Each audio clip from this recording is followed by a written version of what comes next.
Boombox. Hola a todos, bienvenidos a Calamares en su tinta. Este espacio, como ustedes ya saben, para que hablemos de historia, de historias, de libros, a veces de personajes raros y curiosos. Y hoy me gustaría empezar con una escena. Dos amigos, dos latinoamericanos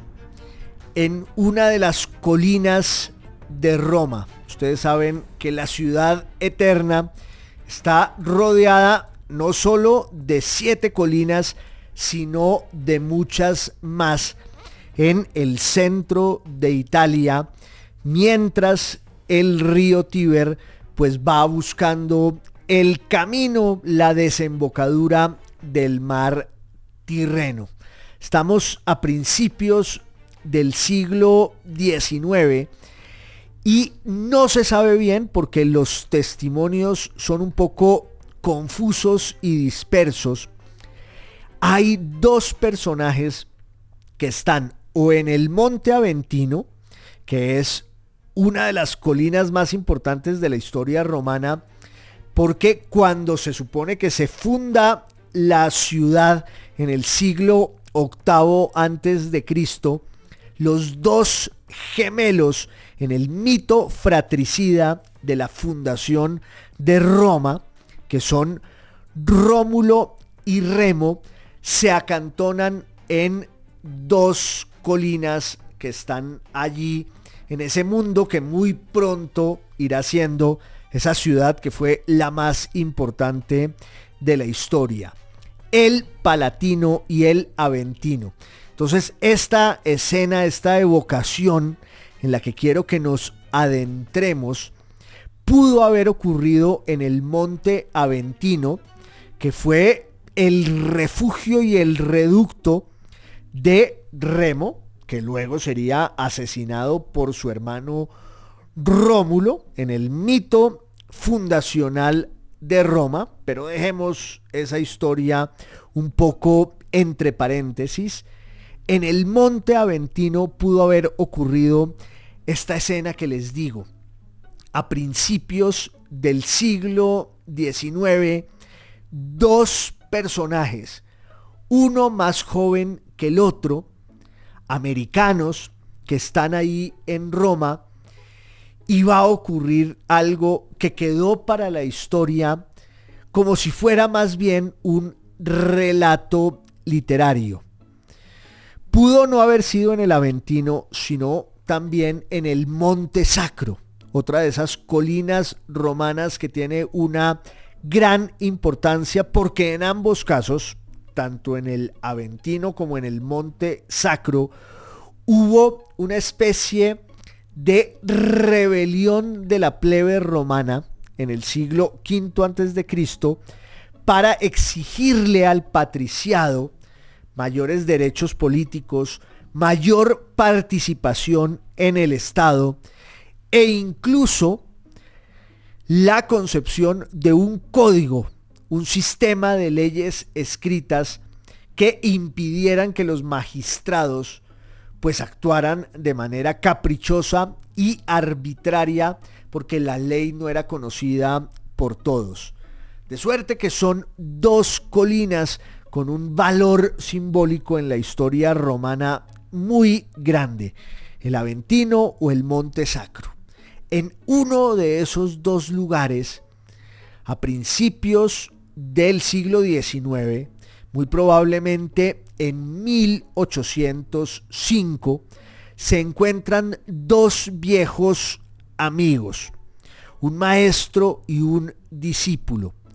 El maestro le cuenta al discípulo, como lo hiciera mucho antes, cuando al otro lado del mar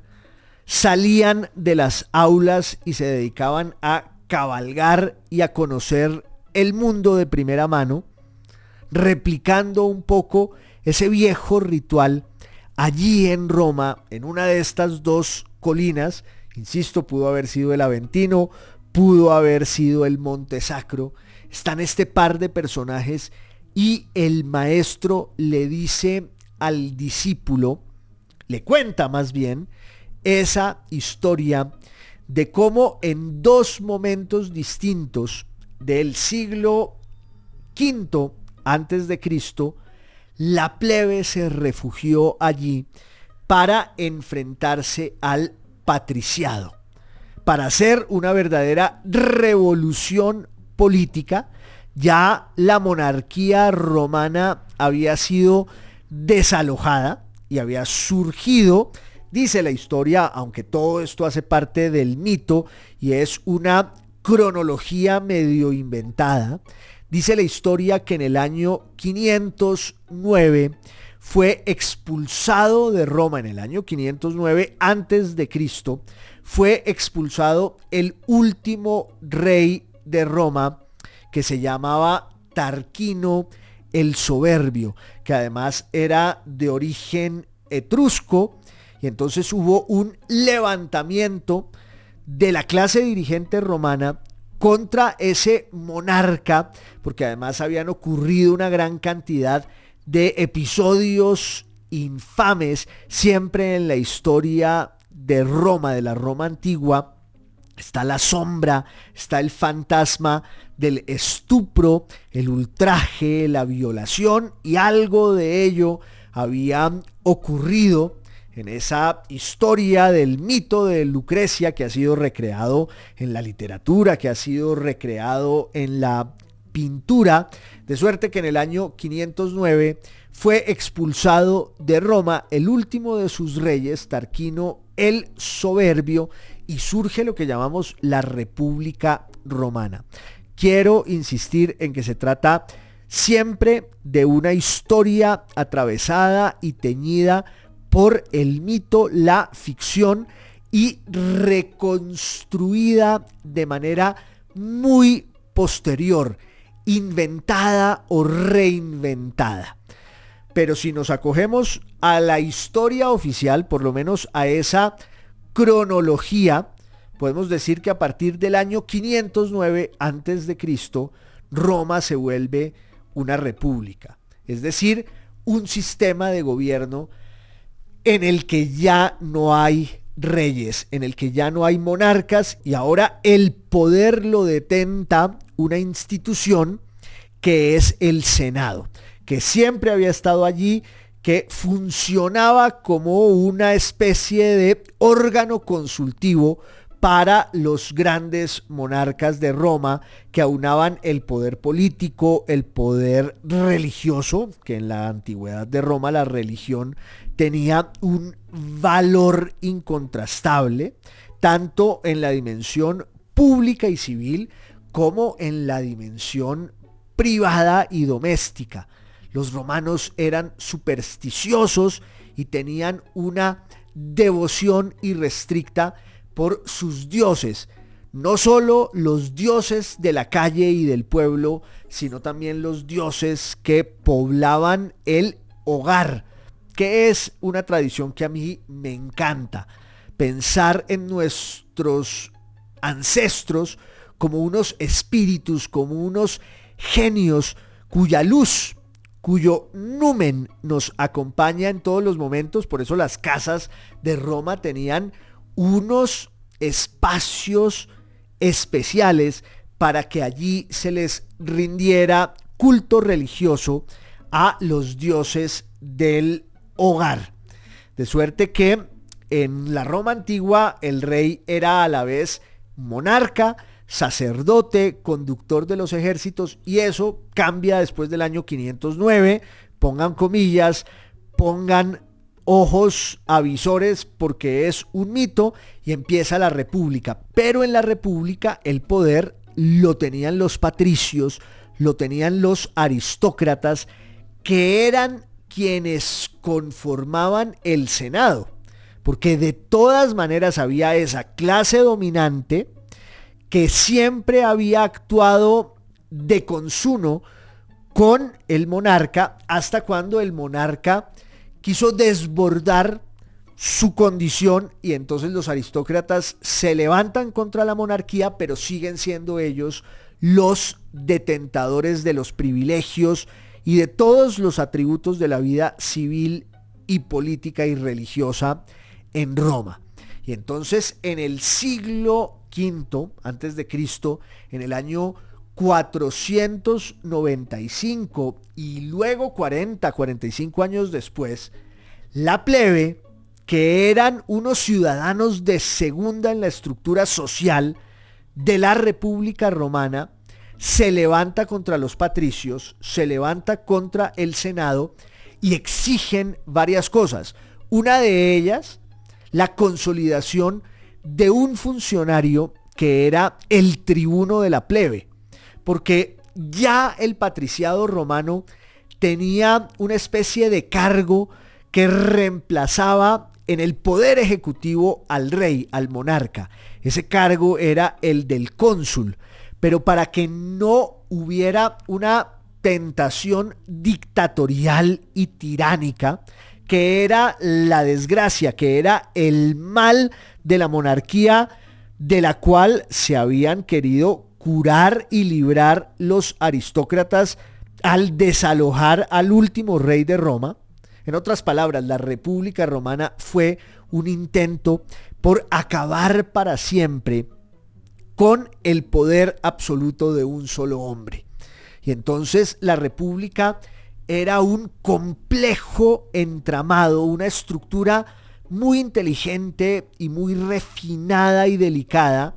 de cargos públicos que le obedecían al Senado. Y uno de esos cargos, quizás el más importante de todos, era el del poder ejecutivo, que era el del cónsul. Pero en la República se estableció que no iba a haber un solo cónsul para evitar la tentación totalitaria, la tentación dictatorial, sino dos cónsules que de alguna manera se controlaban y se vigilaban el uno al otro y duraban solo un año. Eran elegidos de manera popular. En Roma el sistema electoral funcionaba muy bien y además todavía tenemos muchos rasgos y muchas herencias de ese sistema electivo y popular en Roma, que era con urnas y que era con filas, y había lo mismo que sigue habiendo hoy: fraude, campañas sucias, urnas que tenían votos marcados antes de que se abrieran los comicios. No nos olvidemos, ya lo había mencionado yo alguna vez aquí, en otra salida de Calamares en su tinta, que quienes se lanzaban a esos cargos públicos buscaban obviamente sobresalir y entonces se ponían una toga muy blanca que los hacía notar en el foro, en los espacios públicos, y como el color blanco tenía, entre otros, el nombre de lo cándido en latín, la lengua de los romanos, pues por eso hablamos de los candidatos, aquellos que llevan una toga blanca inmaculada, ese nombre de lo blanco intachable, de lo cándido, pues está presente también, por ejemplo, en el pelo que se va emblanqueciendo con el paso del tiempo, y por eso hablamos de las canas. Fíjense ustedes que la raíz de cándido y cana es más o menos la misma y tiene que ver con la presencia de ese color deslumbrante que era también el de los candidatos en la Roma antigua, los que iban vestidos siempre de blanco. Entonces, en la Roma republicana había muchos cargos, era toda una carrera burocrática, se llamaba el curso de los honores, y uno empezaba desde la base, uno empezaba desde abajo, iba ascendiendo, y la consagración se daba cuando uno llegaba a ser cónsul y detentaba el poder ejecutivo por un año. A veces había condiciones excepcionales, una guerra, una peste, y entonces se le daba el poder a un funcionario que era el dictador y que tenía pues una especie de poder absoluto para resolver una situación crítica, pero ese poder del dictador en la República Romana no podía durar más de 6 meses. Y sin embargo, la gran figura era el cónsul, que era el conductor del ejército y que era, digamos, un presidente de la República de nuestros días. Estaba en el poder ejecutivo y luego ya se consagraba y entraba más bien a una vida senatorial para ejercer las mieles del poder después del poder, que suelen ser muchas veces más gratas y más dulces que la hiel misma de cuando uno está mandando, que es realmente un infierno. No se explica uno cómo hay tanta gente que se deja seducir por esa obsesión malsana del poder y del gobierno. Cómo hay tantos que se enloquecen con esa quimera y la persiguen de manera obsesiva e incesante, cuando es más bien un castigo, un lastre, una maldición. Lo cierto es que la República Romana pues va cambiando cuando la plebe, que en términos demográficos y a veces hasta económicos tenía mucho más peso que el patriciado, y entonces la plebe empieza a exigir un lugar en la estructura del ejército romano, y no solo del ejército, del Estado, de la burocracia, de la sociedad. Y entonces la plebe se retira en 2 momentos del siglo V antes de Cristo al Monte Sacro una vez y al Monte Aventino otra vez, y pone en jaque a la República, pone en jaque al patriciado. Es una especie de huelga en toda regla. Los plebeyos les hacen una huelga a los patricios y les dicen: si ustedes no nos empiezan a respetar y a reconocer, pues nosotros nos quedamos aquí. Y obviamente el parón de los plebeyos empezó a causar toda clase de estragos en la República, y entonces los patricios tienen que ceder y conceder y se pliegan a las exigencias de la plebe,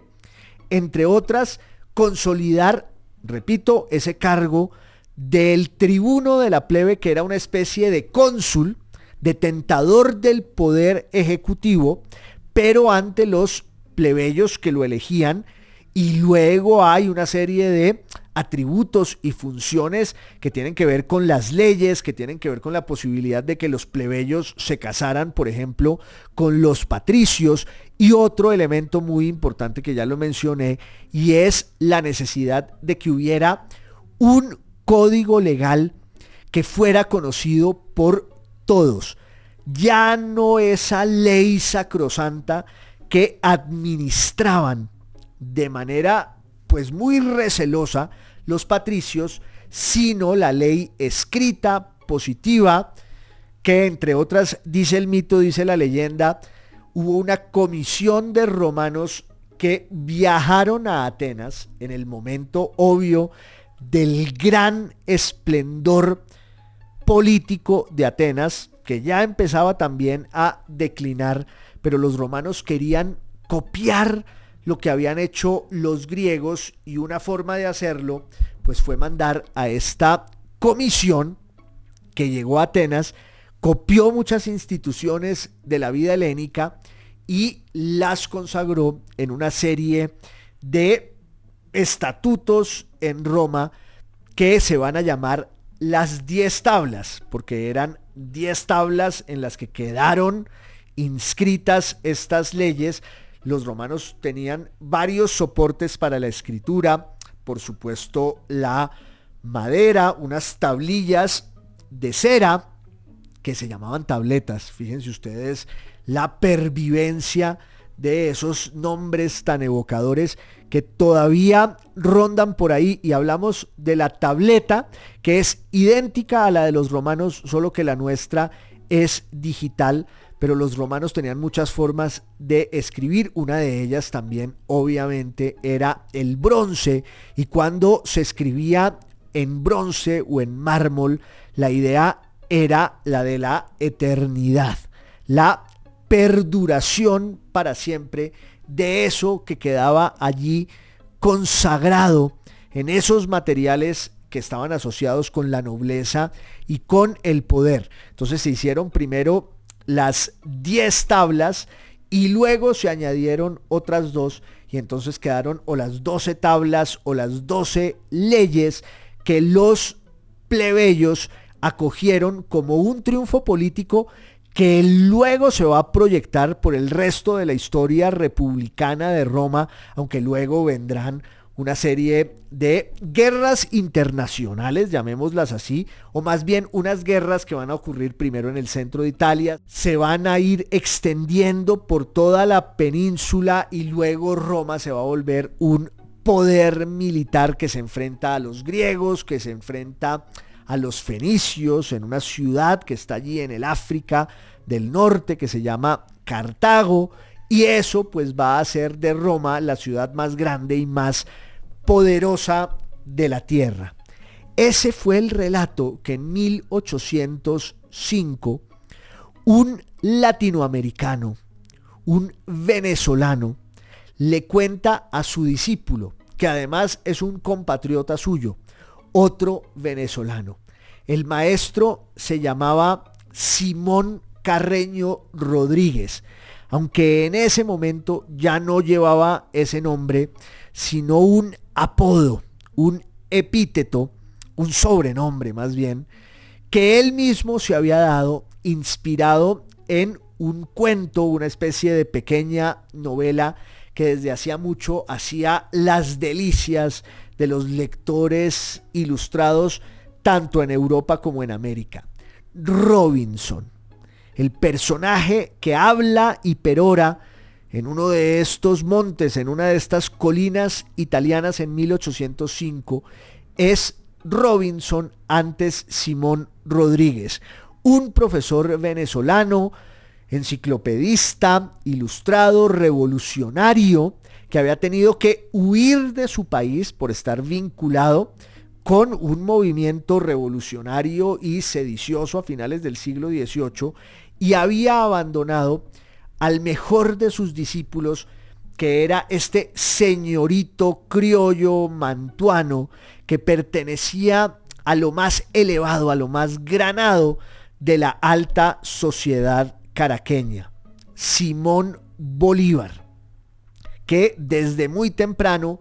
pues fue inmanejable para su familia, que era una de las familias más ricas de la vida colonial en Venezuela, que entre otras era uno de los grandes epicentros del comercio colonial, del comercio ultramarino. Venezuela se había constituido como una capitanía y de alguna manera pues fue, ya digo, el epicentro de todo lo que atravesaba el comercio entre los dominios de ultramar, la metrópoli, en el descomunal imperio americano, en el imperio cristiano español, que obviamente tenía una serie de enemigos muy poderosos, los ingleses, los holandeses, en un momento dado los propios portugueses, pero sobre todo el enfrentamiento entre España e Inglaterra en los mares, que signó la suerte del colonialismo desde el siglo XVI hasta el siglo XIX. Entonces Simón Bolívar era el resultado como de esa visión del mundo estamental, jerárquica, privilegiada, heredera del ideal de la limpieza de sangre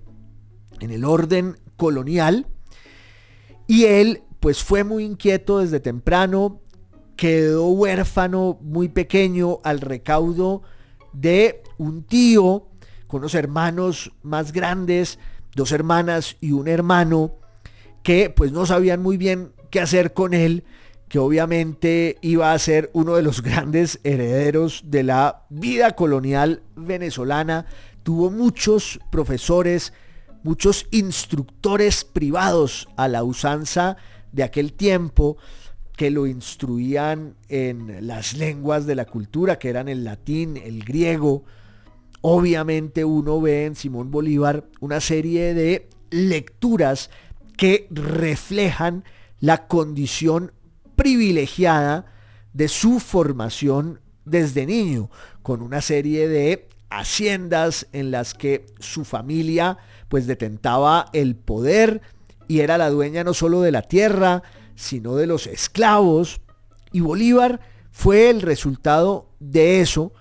de la formación con profesores como Andrés Bello, Miguel Sáenz, pero sobre todo su encuentro allí en Caracas con esta especie de punk o de hippie que es Simón Carreño, Simón Rodríguez, que está completamente embriagado por las ideas europeas de la ilustración, del enciclopedismo, del liberalismo, del naturalismo, muchas de esas ideas que circulan por el mar, por el Atlántico, que obviamente llegan al norte de América, donde va a darse también el proceso revolucionario de la ruptura entre las colonias anglosajonas allá en el norte y la corona inglesa, la corona británica, en la primera gran revolución de la modernidad. Eso también se expresará luego en lo que va a ocurrir con el pensamiento francés, el pensamiento político francés y su influencia no solo en Francia y en Europa, sino también en Haití.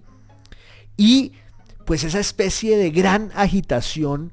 intelectual que hay en todas partes, a ambos lados del mar, en Europa y en América, con ese modelo de la revolución americana, de la revolución en los Estados Unidos, la revolución francesa, la revolución haitiana, y hay unos portadores de ese evangelio del liberalismo, del deísmo, de lo que escriben en Francia Voltaire y Rousseau, de lo que escribía en Inglaterra John Locke, entre muchísimos otros autores. Y en el caso de Venezuela, pues Simón Rodríguez era como una antena que además había viajado y conocía de primera mano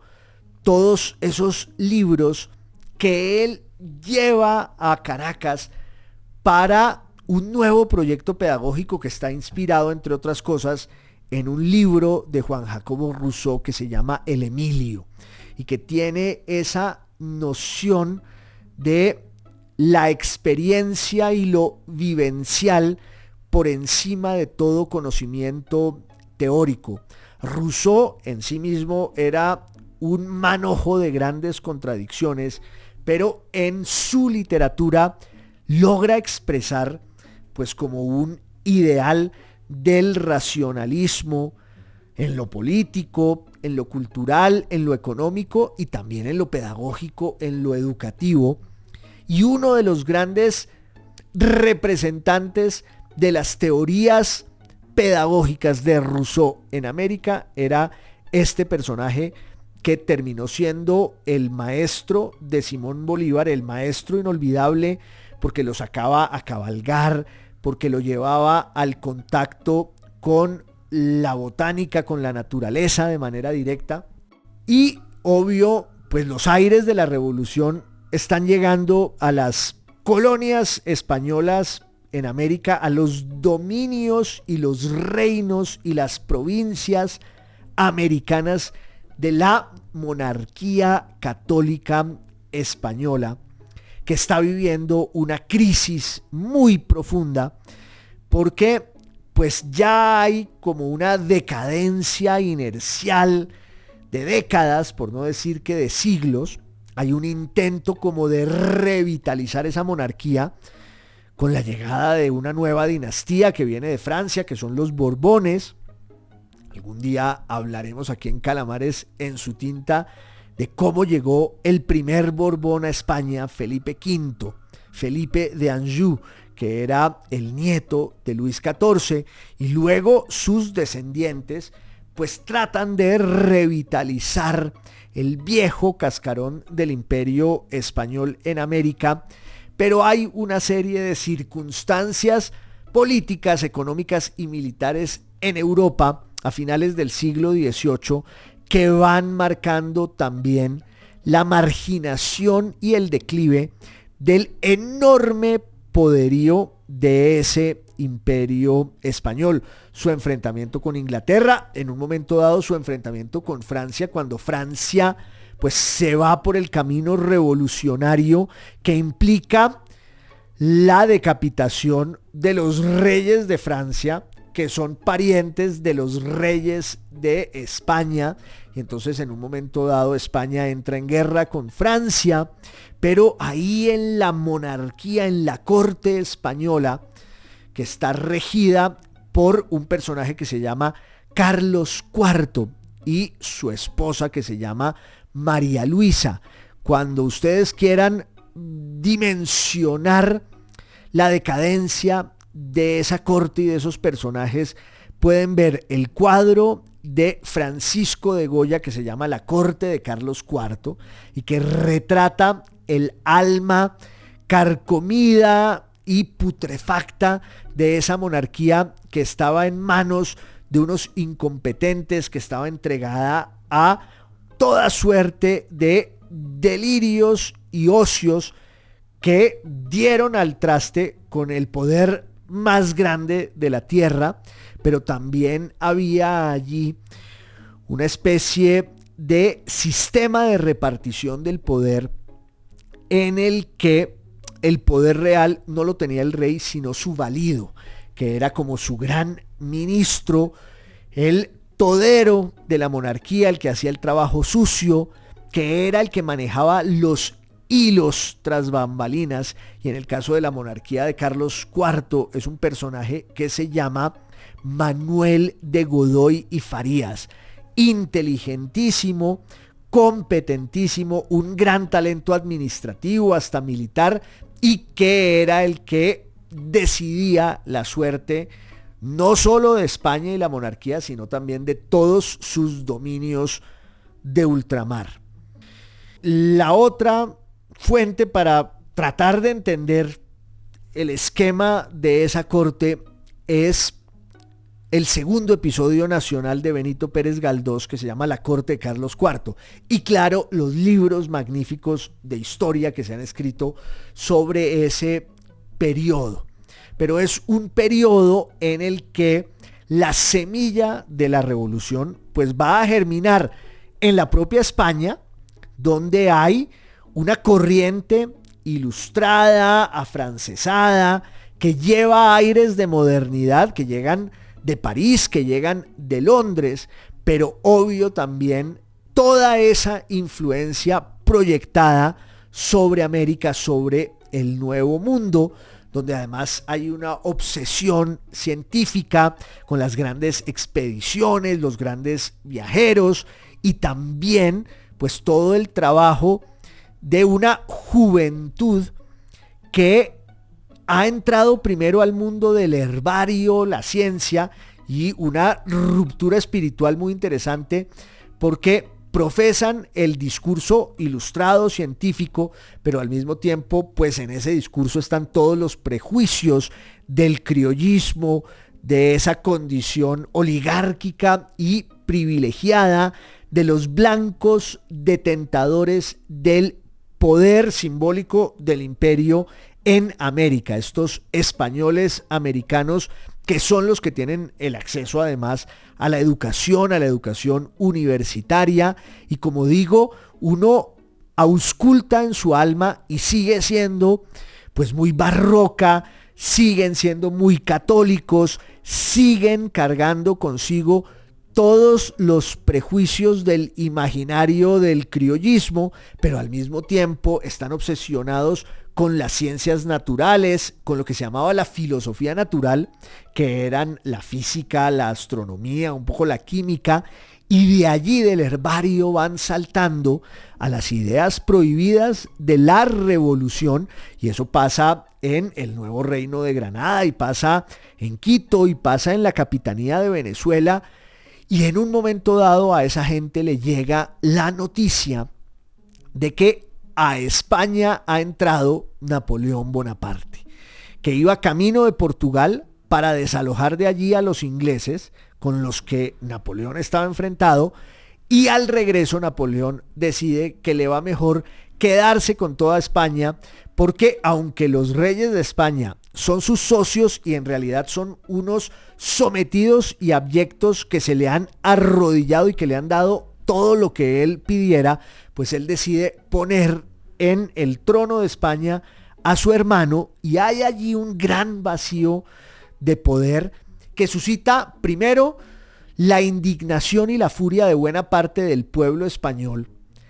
que se levanta contra la usurpación extranjera y empieza una guerra de independencia en España entre 1808, que va a llegar hasta 1814, en la que los españoles, con piedras, con palas, con las uñas y con los curas a la cabeza, enfurecidos y ensañados, se enfrentaron contra el ejército más poderoso de la tierra, que era el gran ejército francés, el gran ejército de Napoleón Bonaparte, que había derrotado a todo el mundo en Europa. Pero la entrada de Napoleón a España pues fue también el principio de su perdición, porque realmente ahí pues va a hacer agua ese imperio. Y luego empieza a llegar a América la noticia de que España ha sido invadida por los franceses, los reyes están presos, nadie sabe muy bien qué hacer. Está la teoría de que el poder vuelve al pueblo, que es soberano. Eran unas teorías españolas de origen medieval muy interesantes que postulaban eso. Si la monarquía está vacía, la soberanía vuelve al pueblo. Pero también hay quienes dicen, pues quedémonos más bien con José Bonaparte, quedémonos más bien con el imperio de Napoleón, que funciona mejor que cualquier cosa. Y en América, los criollos, que siempre habían tenido la tentación separatista, dicen, ¿y por qué no buscamos por fin la posibilidad de independizarnos y que nos traten en igualdad de condiciones desde la metrópoli, con todas nuestras instituciones que hemos construido a lo largo de los siglos, acatando lo que viene desde Madrid, lo que viene desde la corte, pero viviendo también muchas veces por fuera de ese universo de ficción que es el imperio, y construyendo una realidad en América de la cual nosotros somos los dueños? Y era cierto, los detentadores de ese poder, de esa herencia, pues eran los criollos, esas aristocracias blancas en cada uno de los ámbitos de los dominios españoles en América. Y en cada caso pues hay unas particularidades cuando uno piensa en el Perú, cuando uno piensa en México, cuando uno piensa en la Argentina, en el sur del continente, y cuando uno piensa en Quito, en la capitanía de Venezuela, cuando piensa en el nuevo reino de Granada, en Popayán, cuando uno piensa en Cartagena. Y ahí empezaron a darse unos brotes que replicaban en América el levantamiento de las cortes en España contra la usurpación francesa. Empezó a ocurrir desde 1808, desde 1809, en 1810, piensen ustedes en todo lo que ocurrió en Santa Fe, pero también lo que va a ocurrir en Cali, lo que va a ocurrir en Cartagena, lo que va a ocurrir en Santa Marta. Venezuela no fue la excepción. En un momento dado, un personaje de la vida venezolana, del que haremos una salida en Calamares en su tinta porque es urgente, Francisco de Miranda, que era un personajón de novela, trata de entrar a Venezuela en 1806 dentro de un plan promovido por Inglaterra para desestabilizar los dominios de España en América, porque España en ese momento ya estaba aliada con Napoleón, que era el gran enemigo de Inglaterra. Y entonces viene la invasión, por ejemplo, de Buenos Aires a manos de los ingleses, y Miranda se supone que iba a proclamar la independencia de su país. Nadie se acordaba de él, nadie le creía, fue un fracaso. Pero ahí había un personaje que era Simón Bolívar, este señorito heredero de todos los privilegios, que se había formado con muchos maestros, pero sobre todo con Simón Rodríguez, hasta que un día Simón Rodríguez se tiene que ir porque había unos brotes revolucionarios de inspiración afrancesada en Santa Fe en 1794 y 95, en la propia Caracas en 1795-96, eso sumado a otros brotes de insatisfacción con el imperio, pero unos eran de tipo ideológico, otros tenían un sustrato económico y social mucho más profundo, y en el caso de Simón Rodríguez, él se va al exilio, pues porque es un vocero de las ideas rusonianas afrancesadas en Caracas, en Venezuela, se va para Europa. Simón Bolívar no lo vuelve a ver hasta cuando el propio Bolívar viaja a Europa, porque ese era un ritual de las clases altas americanas que tenían cómo hacerlo y que iban a apropiarse de esas credenciales ancestrales que los definían. Bolívar estuvo desde 1801 en Europa y se integró, entre otras cosas, en la corte de Carlos IV. Ahí en Madrid lo introdujo un personaje de origen payanés que se llamaba Manuel Mayo, y él se encuentra con sus parientes y se encuentra con una serie de personajes que le van ampliando además el horizonte de sus lecturas. Él había viajado en un barco que se llama el San Ildefonso, que va a estar presente en la batalla de Trafalgar en 1805 y que estaba comandado por Alcalá Galeano, que es uno de los grandes navegantes españoles de aquel tiempo. Bolívar estuvo en México, pasa por Cuba y finalmente llega a Europa. En Europa se conoce con María Teresa del Toro, de la que se va a enamorar, se casan, regresa a Venezuela y en Venezuela muere su esposa, que era muy joven, y Bolívar, también muy joven, queda viudo, no sabe qué hacer y entonces quiere regresar a Europa, porque además ya hay un tránsito allí entre un Bolívar enciclopedista, ilustrado, con los moldes franceses, y un Bolívar romántico, según la horma del romanticismo europeo, de esos autores que se habían enfrentado a la dictadura de la razón. Uno piensa en un libro como Las desventuras del joven Werther, de Goethe, que era un libro en el que hay como un triángulo amoroso y el protagonista de ese triángulo amoroso termina suicidándose. Goethe escribió ese libro para no suicidarse él, pero todos los lectores sí iban por ese camino porque era una historia de amor desaforado que después está en la poesía de los grandes ingleses y franceses y alemanes que están espigando en el romanticismo un ideal del hombre y de los sentimientos que va más allá de la razón. En ese segundo viaje europeo de Bolívar, casi de mochilero, se encuentra con Humboldt, ve la coronación de Napoleón Bonaparte, primero en Notre Dame como emperador en diciembre de 1804 y luego ve la coronación de Napoleón en 1805 en Milán como rey de los romanos. Pero ya alguien le había dicho, usted tiene que buscar a un personaje que se llama Robinson. Y Bolívar quería encontrarse con ese Robinson del que todos le hablaban. Finalmente se lo encuentra en París con una peluca dieciochesca. Robinson es su viejo maestro Simón Rodríguez, que se ha cambiado el nombre para hacerle ese homenaje a un náufrago del que escribió su magnífica novela Daniel Defoe, que se llama Robinson Crusoe, como el ideal también del buen salvaje y del que se enfrenta a la civilización. Y entonces hacen un viaje a pie por toda Europa, Robinson y Bolívar, el maestro y el discípulo, evocando sus días en el trópico y todas las enseñanzas que quedaron truncas, que fueron interrumpidas por la revolución, que los vuelve a encontrar ya en un nuevo panorama en la Europa romántica. Bolívar ahora es un romántico inconsolable que ha quedado viudo